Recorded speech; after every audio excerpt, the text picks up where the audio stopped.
modern day slavery. It's when somebody devalues a human being, takes away their rights.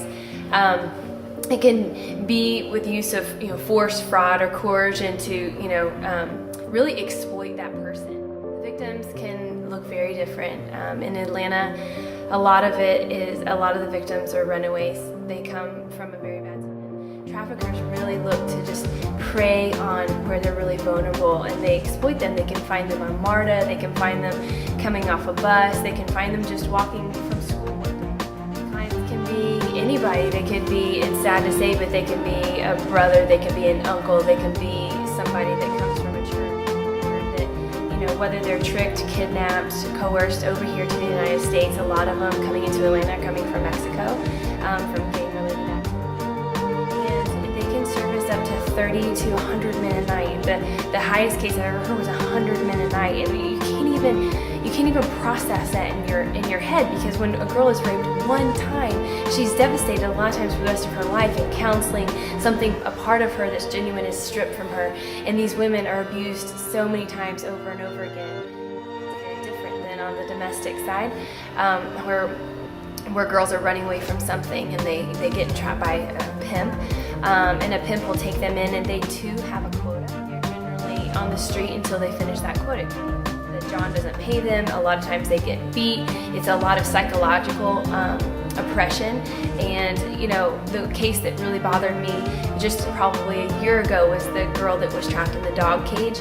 And it's just that just happened right around the corner here in Atlanta, and it was just such a horrific scene. But it's this overwhelming amount of control that the pimp wants to put over the girl, is treating them as literally as a dog, as they're not valued as a human being, that they're valued as something that makes money.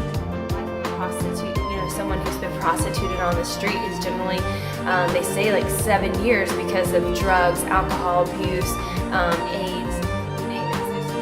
There was a case that I just read in the AJC yesterday where a cop stopped a car, and just because the cop had been trained on human trafficking, he noticed that this guy who was on drugs and intoxicated happened to have a young female in the back that maybe dressed risque or however, and he just spotted. He said, there's something wrong with this situation, was able to ask her the right questions, and sure enough, she said that she was being exploited for sexual purposes. And so I think that is a huge thing, is just continuing to train law enforcement. The question is what can you do? Everybody wants to know, how can I get involved? What can you do? And the answer that I always give is that you really need to understand and not be naive on the issue. You need to understand that trafficking didn't go, or slavery didn't cease, with William Wilberforce, but it exists today more than any other time in history. So you need to know what's going on around you, know your city, know what's been put in place, know what inside yourself, and figure out what you have to give, what talents you've already been blessed with, and